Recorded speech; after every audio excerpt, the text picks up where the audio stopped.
नमस्ते।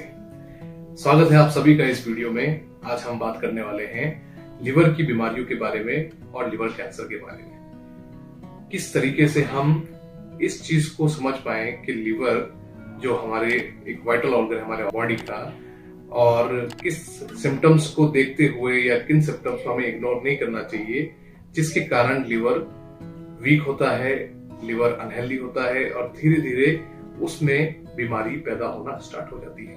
और यही चीज बढ़ते बढ़ते लिवर कैंसर का कारण बनना शुरू हो जाती है। जैसे हम बात करेंगे कि लिवर जो हमारी बॉडी में बहुत सारे वर्क कर रहा है, 500 वर्क लिवर हमारी बॉडी में परफॉर्म करता है। इसी तरह ही अगर फ्रिक्वेंटली हमारी बॉडी का वेट रिड्यूस हो रहा है, हमें भूख नहीं लग रही है, एपेटाइट लो है, इसके अलावा चेहरे पे, हाथों में और आंखों में पीलापन नजर आता है, बार बार फीवर आ रहा है, इसके अलावा गैस्ट्रिक और एसिडिटी की प्रॉब्लम ज्यादा समय तक आपकी या हमारी बॉडी में नजर आती है, तो इन सारे सिम्टम्स को इग्नोर नहीं करना चाहिए। इन तमाम सिम्टम्स की वजह से जो लिवर होता है वो वीक होना शुरू हो जाता है, उसकी वर्किंग में डिस्टर्बेंस आना स्टार्ट हो जाता है और धीरे धीरे कुछ वायरस लिवर को अटैक करना शुरू कर देते हैं। जैसे शुरुआत लिवर डिजीज से होती है, हेपेटाइटिस सी, हेपेटाइटिस बी। इसके अलावा ये बढ़ते बढ़ते CLD यानी कि क्रॉनिक लिवर डिजीज में बदलना शुरू हो जाती है, जिसे हम सिरोसिस भी कहते हैं। सिरोसिस एक लास्ट स्टेज होती है लिवर डिजीज की। उसके बाद लिवर की वीकनेस की वजह से और उसकी वर्किंग में प्रॉब्लम आने की वजह से लिवर में जो सेल्स पाए जाते हैं, इसे हेपेटोसेलुलर कार्सिनोमा, एडेनोकार्सिनोमा और कार्सिनोमा सेल्स या डक्ट कार्सिनोमा एक्टिव होना मेटाबॉलिकली स्टार्ट हो जाते हैं, क्योंकि मेटाबॉलिज्म जो लिवर परफॉर्म कर रहा है उसको बॉडी या लिवर सही से परफॉर्म नहीं कर पाता, तो सेल्स मेटाबॉलिकली एक्टिव होना शुरू हो जाते हैं, जिसके कारण गांठ या ट्यूमर बनना स्टार्ट होती है या फिर डक्ट में डायलेशन आना शुरू हो जाता है, जिसके कारण जॉन्डिस बढ़ने लगता है और लिवर के सेल्स एबनॉर्मली ग्रो करना स्टार्ट कर देते हैं, जिसकी वजह से बहुत सारे सिम्टम्स बॉडी में आना स्टार्ट हो जाते हैं।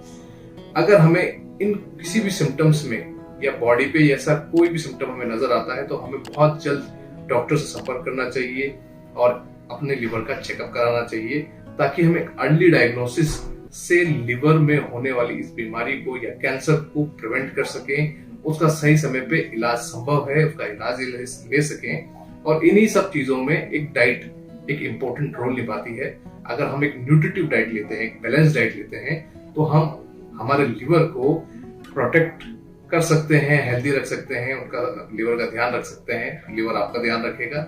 इसी तरह ही हमारी बॉडी हेल्दी रहेगी।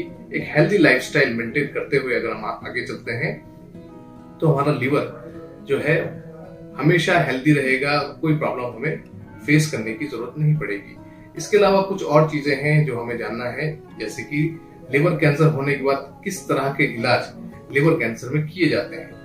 बेसिकली अगर कोई पार्ट या कोई लोब लिवर का इफेक्ट हो चुका है कैंसर की वजह से, तो ज्यादातर उस एरिया को ऑपरेट करके निकाल दिया जाता है, हटा दिया जाता है। इसके अलावा रेडिएशन, कीमो और टारगेटेड थेरेपी से कैंसर का इलाज किया जाता है।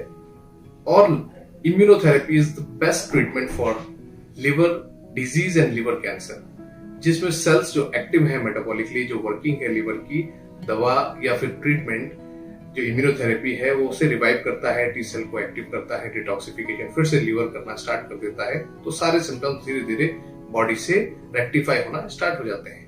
और इसके अलावा जैसे कि बैलेंस डाइट, ये प्रोसेस्ड फूड, जंक फूड और अनहेल्दी डाइट की वजह से जो लिवर है वो हमारा कुछ और बीमारियों से भी जो है इफेक्ट हो जाता है, जैसे फैटी लिवर।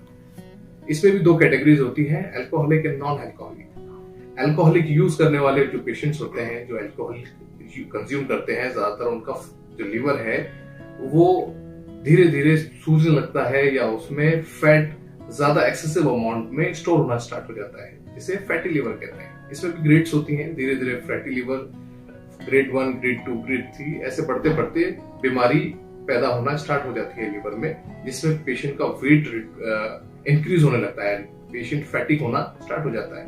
नॉन अल्कोहलिक में जंक फूड की वजह से भी और अनहेल्दी डाइट की वजह से भी फैटी लिवर होने की संभावना रहती है। तो हम इन तमाम चीजों को एक हेल्दी लाइफस्टाइल और एक बैलेंस डाइट से रोक सकते हैं और सही समय पर किसी भी सिम्टम को इग्नोर ना करते हुए एक अर्ली डायग्नोसिस से इसका इलाज संभव है। तो हम इन तमाम चीजों का ध्यान रखें, अपने हेल्थी लिवर को हेल्दी रखें। धन्यवाद।